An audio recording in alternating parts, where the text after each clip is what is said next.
大事にしているものは濡らしたくないですよね。シートバックスペースにどうぞ。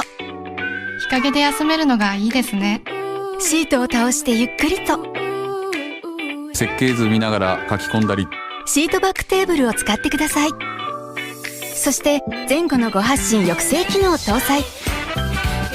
働くあなたを輝かせるゆったりキャビンの新型スーパーキャリー誕生。スズキ。